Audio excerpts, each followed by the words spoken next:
আমরা এখন কোথায় যাচ্ছি মামা?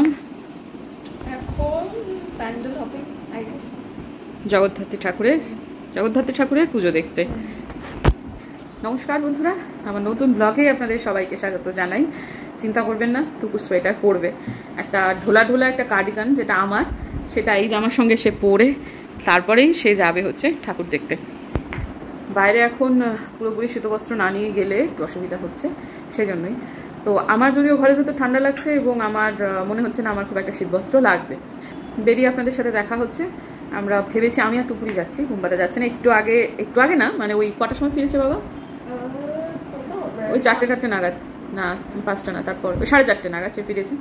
কিন্তু প্রাত্যহিক ভোরবেলায় অনেক সকালবেলায় উঠেছে, তারপর বেরিয়েছে, তো একটু ক্লান্ত, সেজন্য সে আজকে যাবে না। আর টুকুরের কালকে খালি ছিল, কালকেই তো জগদ্ধাত্রী পুজো শেষ না, তো কালকে হবে না, কালকে টুকুরে পড়া আছে। আজকে যা হোক খালি পাওয়া গেল। তো সব মিলিয়ে মিশিয়ে এখন বেজে গেল হচ্ছে এই যে দেখুন 8:45 বেরোতে গিয়ে। ঠিক আছে, হতেই পারে। তো কটা ঠাকুর দেখবো? 5-6টা ঠাকুর দেখবো। হাতিমোড়ের ঠাকুরটা খুব সুন্দর হয়েছে, আগে ওটা তো দেখি, তারপর বাকিগুলো সিদ্ধান্ত নেবো। কলেজ পাড়ায় হয়েছে একটা, কোর্ট মোড়ে একটা হয়েছে। সব থেকে পুরনো যেটা আমাদের জগদ্ধাত্রী ঠাকুর জানি না সব থেকে পুরনো, কিন্তু অনেক পুরনো একটা আছে, সেটা হচ্ছে অনেক দূরে। সেটা ওই একদম তখন না, আমি যতদূর জানতাম যে 2টো জায়গাতে বা 3টে জায়গাতে জগদ্ধাত্রী পুজো হতো শিলিগুড়িতে। এখন তো অনেক হয়, কিন্তু তখন হতো। তার মধ্যে একটা হচ্ছে সেই যে জাংশন স্টেশনের কাছে খুব বড় করে জগদ্ধাত্রী পুজো হয়, দেখতে যেতে ইচ্ছা করছে, কিন্তু এত রাত্রে সেটা সম্ভব না, আমাদের বাড়ি থেকে অনেক দূর। আপাতত যে কটা আছে হাতের কাছে দেখে আসি। আলিতার মেয়েটা চলে গেছে, আলিতা খুব মন খারাপ হয়েছে, ওখানে গাড়ির সামনে কথা বলছে। এই মেয়েটাই আসল লাঠি ছিল বাড়ি। যাই হোক, আরে বাবা এখনো খোলা আছে, মন্দিরের দরজা এখনো খোলা আছে। কি ব্যাপার, 8টার সময় বন্ধ হয়ে যায়, এখন খোলা। একটা যদি রিক্সা পেয়ে যাই বা টোটো, তাহলে একটু বুকিং করে নেবো কয়েকটা ঠাকুর দেখার জন্য। কাল পেলাম না, ওই যা হোক সামনে থেকে নিয়ে নেবো। হাতিমোড় অব্দি হেঁটে চলো। চল। যারা নিয়মিত আমার ব্লগ দেখেন তারা নিশ্চয়ই জানেন বা বুঝতে পারছেন এই ব্লগটা একটা দিনের দ্বিতীয় ভাগ। প্রথম ভাগ পর্যন্ত একটা ব্লগ হয়ে গেছে, জিমে যাওয়ার আগে পর্যন্ত একটা ব্লগ করেছি, তারপর সেটা শেষ হয়ে গেছে। তারপর এই জগদ্ধাত্রী ঠাকুর দেখতে যাওয়ার আগ দিয়ে আর একটা ব্লগ আমার শুরু হলো। আমি ভেবেছিলাম যে এই ব্লগটা হয়তো বা পরের দিন অবধি যাবে, কিন্তু এত সুন্দর একটা সময় কাটালাম যে সেই সময়টা মিলিয়েই একটা ব্লগ হয়েই গেল।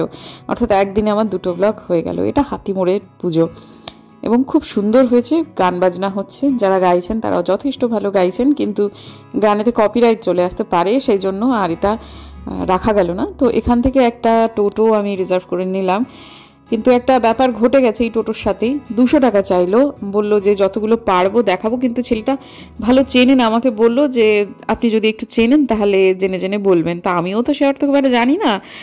আমতলা ক্লাব একটা আছে, সেটা আমার এক বন্ধুর কাছ থেকে পরে জানতে পারলাম, কিন্তু আমি জানি যে এই অঞ্চলে 3টে ঠাকুর আছে, তার মধ্যে একটি আমাদের দেখা হয়ে গেল। কিন্তু রাস্তায় যেখানে মণ্ডপে দেখবো লোকজন জিজ্ঞেস করলে তারা নিশ্চয়ই বলে দেবেন। তো আপাতত যেখানে যাচ্ছি সেটা হচ্ছে বাঘাযতীন পার্ক এবং কোর্ট মোড়ের মাঝামাঝি, অর্থাৎ SBI যেখানে আছে, কোর্ট মোড়ে SBI, তার উল্টো দিকে একটা অত্যন্ত সুন্দর ঘরোয়া পুজো হয়েছে। এই পুজোর মাকে বড় কাছ থেকে দেখলাম এবং খুব ভালো লাগলো। পুরোহিত মশাই এখানে বসে বসে সবার হাতে প্রসাদ দিচ্ছেন, মিছরি প্রসাদ, সেটা নিলাম। খুব খুব ভালো লাগলো এই পুজোটা। তো অনেকক্ষণ ছিলাম এখানটাতে, খুব সুন্দরভাবে মাকে সাজিয়েছে।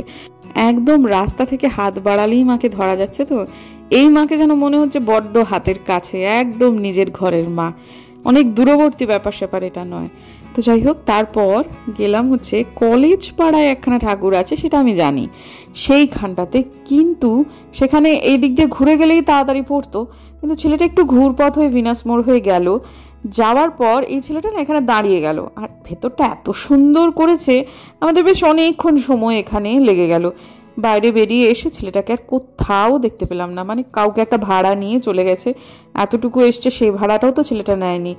আমরা জানেন তো মনে মনে ভাবছিলাম যে এই ঠাকুরটা তো ভালো হয়েছে শুনেছি, এখানে তো অনেকক্ষণ সময় লাগবে, এগুলো তো আমরা হাঁটা পথেই দেখে নিতে পারতাম। হাতিমোড় থেকে এখানে দূরত্ব একদম একটুখানি, মনে হচ্ছিল একবার এই টোটো নিয়ে বোধহয় ভুলই করেছি। ভগবান, হাঁটা পথে দেখা যেত, শুধু শুধু টোটোটা নিলাম এটা মনে হচ্ছিল। কিন্তু দেখা গেল সত্যি সত্যি মানে হাঁটা পথের যে খরচ সেটাই আলটিমেটলি টোটো চড়েও হলো, তবে আমাদের কিন্তু ব্যাপারটা ভালো লাগছিল না, মনটা খারাপ করছিল যে ছেলেটা ঘুরিয়ে নিয়ে এলেও অন্তত 20 টাকা বা 40 টাকা যদি নেয় পুজো পালের দিনে বা 50 টাকা, তাহলেও একটা খারাপ লাগা থাকে না। কিন্তু যাই হোক নিল না, সে কোথায় চলে গেছে তার জন্য কত খুঁজলাম, কোথাও পেলাম না।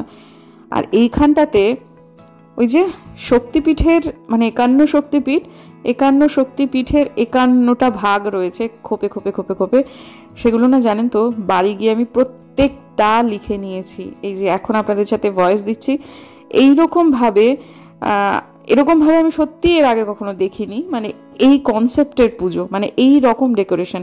প্রথমে সুদর্শন চক্র নিয়ে বিষ্ণু, তার উল্টো দিকে রয়েছেন তাণ্ডব নৃত্যরত শিব, ঘাড়ে মৃতদেহ সতীর।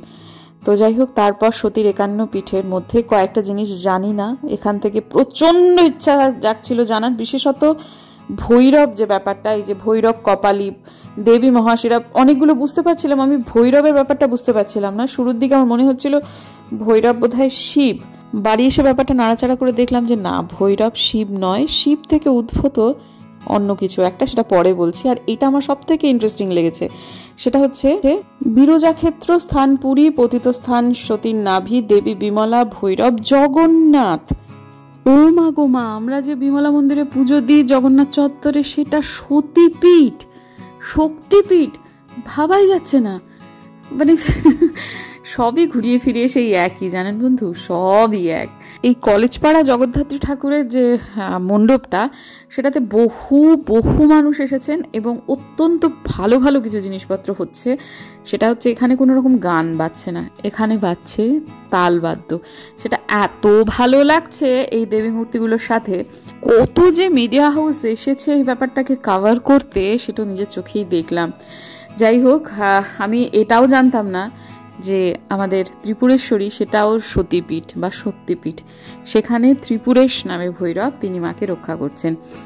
এই যে ভৈরব ব্যাপারটা না, এটা হচ্ছে যেখানে যেখানে শক্তিপীঠ তৈরি হয়েছে একটা করে ভৈরব থাকবেই, সেটা শিব তৈরি করেছেন। কিন্তু তাদের সাথে সতীপীঠের বা মায়ের সম্পর্কটা সন্তানের, স্বামীর নয়। এবং সবগুলো ভৈরবের শক্তি সমান নয়, এরা মাকে মূলত প্রোটেক্ট করবার জন্য থাকে। কিন্তু কিছু কিছু ভৈরবের ক্ষমতা অন্যান্য ভৈরবের থেকে খানিকটা বেশি, প্রত্যেকেই শিবের অংশ। তাদের মধ্যে রুরু ভৈরব, কাল ভৈরব, নকুলিশ ভৈরব, ভীমলোচন ভৈরব, উমানন্দ ভৈরব, যিনি কামাখ্যায় রয়েছেন, এদের ক্ষমতা তুলনামূলকভাবে অন্যদের থেকে একটু হলেও বেশি। আর যেখানে ভৈরব আছে সেখানে শক্তিপীঠ আছে, সেখানে মা আছে এবং আছে প্রেত। শক্তিপীঠ যে কারণে তান্ত্রিকদের পীঠস্থান, বিশেষ বিশেষ শক্তিপীঠের তো বিশেষ বিশেষ মাহাত্ম্য রয়েছে। যাই হোক, আপাতত প্রত্যেকটা শক্তিপীঠেরই নিজস্ব নিজস্ব গল্প আছে। এক একটা করে পড়ছি আর বুঝতে পারছি কিছুই জানি না। তো যাই হোক, কিছুটা হয়ে যাওয়ার পর তারপর মা জগদ্ধাত্রীর মূর্তিটা দেখা গেল, তারপর উল্টো দিকে সেই বাদ্যযন্ত্র।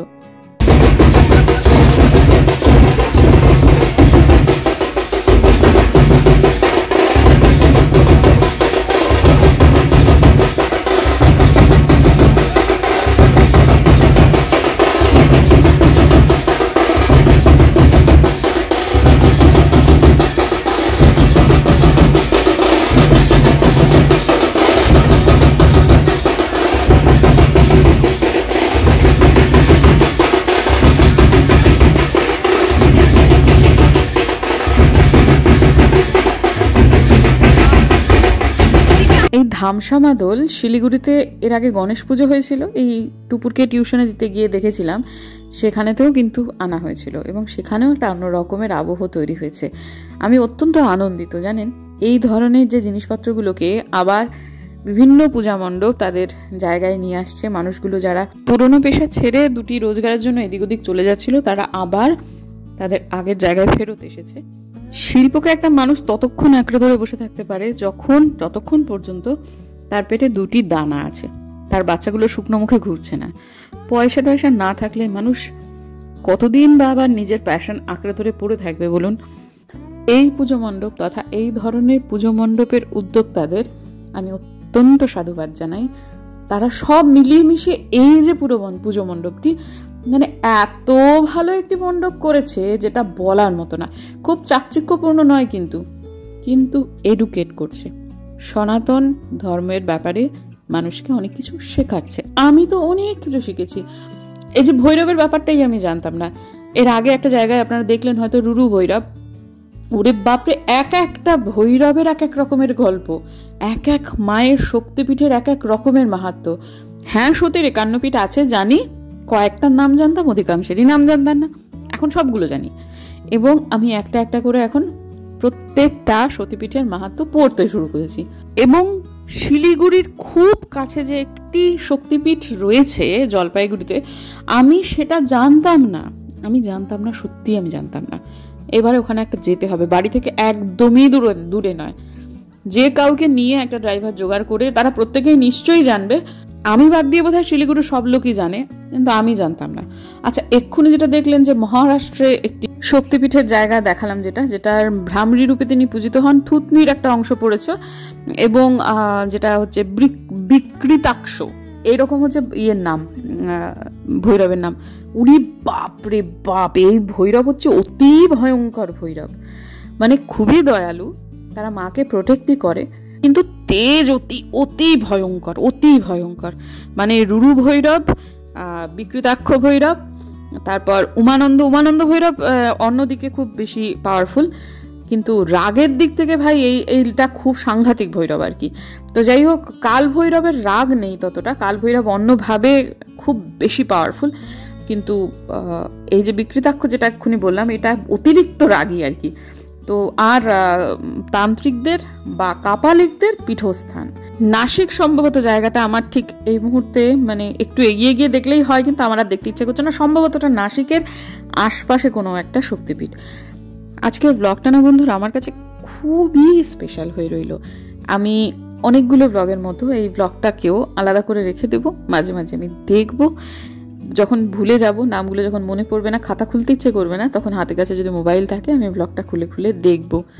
আবারও বলছি, এই উদ্যোক্তাদের আমি সাধুবাদ জানাই, একটি অসাধারণ জিনিস মণ্ডপের মাধ্যমে ফুটিয়ে তোলার জন্য। ভেবে ভালো লাগছে, শিলিগুড়িবাসীর কাছেও জগদ্ধাত্রী পুজো একটি বিশেষ উৎসবে পরিণত হয়েছে। আর আমরা যারা রামকৃষ্ণ মিশনের দীক্ষিত, আমাদের কাছে জগদ্ধাত্রী পুজোর একটা আলাদা মাহাত্ম্য আছে। আমি না সেই মহারাজের নামটা মনে করতে পারি না, যার অভিজ্ঞতা এটা, কিন্তু এত ছোটবেলা থেকে এতবার পড়েছি, আমার না পুরো ব্যাপারটা একদম মুখস্থ হয়ে গেছে, কিন্তু মহারাজের নামটা মুখস্থ নেই। মানে কোনটা বলুন তো, ওই যে মায়ের শরীর তখন জীর্ণশীর্ণ হয়ে গেছে, পায়ে হাত বুলোতে হঠাৎ মনে জাগলো, মা কি সত্যিই জগজ্জননীর এমনি শিরা বের করা পা।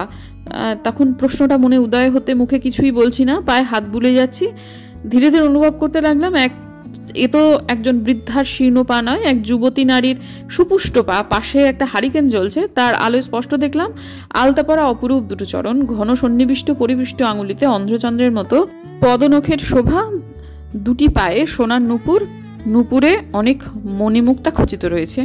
এ কার পদসেবা করছি আমি?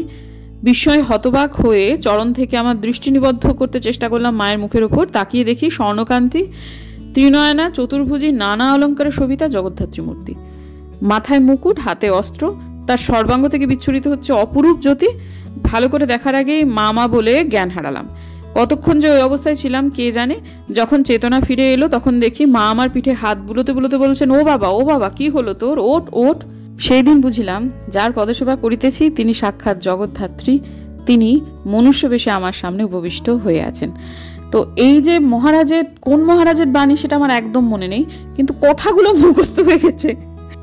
আমাদের টোটো খুঁজে পাচ্ছি না, মনে হচ্ছে ওখানে একটু টাইম লেগে গেল। ওকে তো রিজার্ভ করে নেওয়া হয়েছে, টাইম তো লাগতেই পারে, কিন্তু সে মনে হচ্ছে অন্য কাস্টমার নিয়ে চলে গেছে। এদিক ওদিক খুঁজলাম, এত দূর চলে এলাম, কোথাও আমাদের টোটোওয়ালাকে পেচ্ছি না।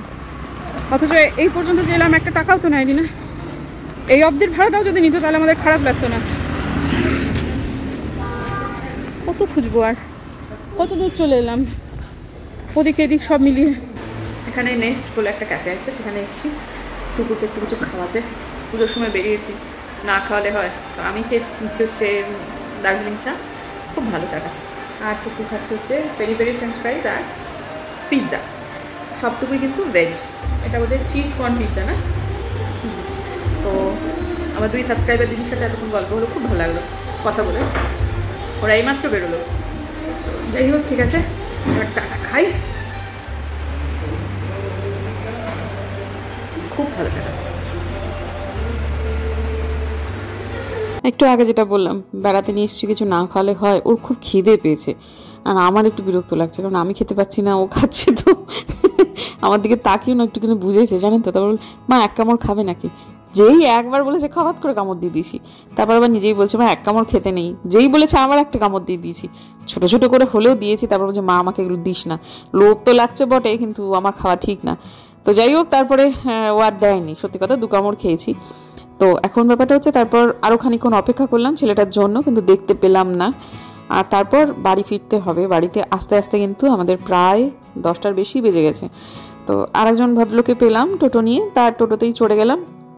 ইনি রাত্রেবেলাতেই টোটো নিয়ে বেরোন, এবং বলছেন যে 1:30-2 পর্যন্ত নাকি এনার ভাড়া হয়। ইনি বাড়ি থেকে বেরোন 8টার সময়, তার আগে পর্যন্ত অন্য কোথাও চাকরি করেন।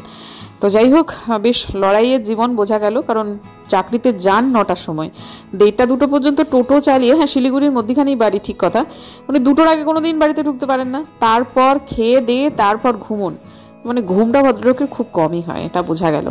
তো যাই হোক, ঠিক আছে, এক এক মানুষের এক এক রকমের লড়াইয়ের জীবন। নিশ্চয়ই কোনো না কোনো উদ্দেশ্যে তিনি এত খাচ্ছেন। আশা করি যে উদ্দেশ্যে তিনি খাচ্ছেন সেটা যেন সফল হয়। এবং ভদ্রলোককে বেশ ভালো লেগেছে, অত্যন্ত ভদ্রলোক।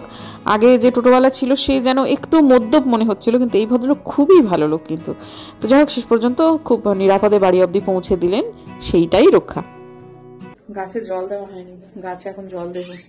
সব কাজকর্ম মোটামুটি মিটিয়ে টিটিয়ে নিয়েছি। এখন এই যে আজকে আমার গাছের অবস্থা দেখুন, খুব বাজে অবস্থা। এখনই জল না দিলে গাছগুলো যাবে, কালকে সকালে উঠে দেখা যাবে না। এখন টান পড়েছে খুব, সবে গাছটার অবস্থা বেশ খারাপ। আজকে সকাল থেকে একবারও জল দেওয়া পড়েনি। যাই হোক, না আগে গাছে জল দিইনি, তারপর কথা হবে। খারাপ লাগছে গাছগুলো দেখে।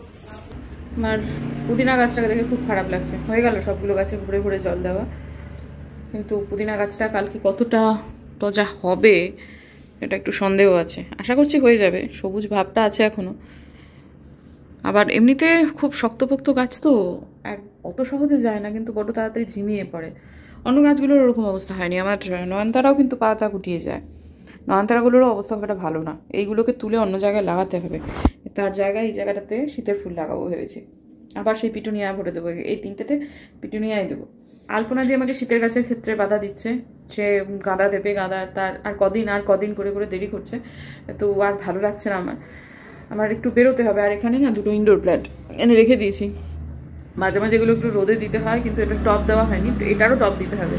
একদিন এই মাটি ঘাটার কাজই টানা নিয়ে বসে বসে করতে হবে। তো যাই হোক, আমার না আজকে যেহেতু 2টো কন্টেন্ট হলো, তাই জন্য আমি ভাবছি কালকের দিনটা তো রবিবার দিনটা একটু ইয়েই করবো, রেস্টই নেবো। তো যার ফলে আর কোনো ভিডিও হয়তো বা রবিবার দিন দেবো না, কিন্তু ভিডিও মোটামুটি কন্টিনিউ আপনারা পাবেন পরপর যেরকম পেয়ে থাকেন। ভালোই হলো একদিক থেকে যে আমার একটা দিন ছুটি হলো। আচ্ছা, অনেকেই দেখছি এবারেতে বেশ বলছেন যে শ্যামা পোকা নেই। শিলিগুড়িতে তো শ্যামা পোকা আছে, আমাদের বাড়িতে তো খুব আছে। জানলা সন্ধ্যের মধ্যে বন্ধ না করে দিলে উপরেতে প্রচুর শ্যামা পোকা বিছানায় কামড়াচ্ছে, ঝেড়ে ঝেড়ে তবে শুতে হচ্ছে। শিলিগুড়িতে শ্যামা পোকা আছে, আমাদের বাড়িতে তো অন্তত আর কোথায় আছে না আছে জানি না, আমাদের বাড়িতে তো কিন্তু ভালোই শ্যামা পোকা আছে।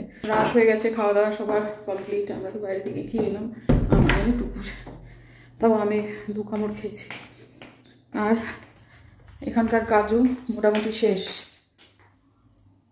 না জল ভরা হয়নি, না জল বাকি আছে ভরা।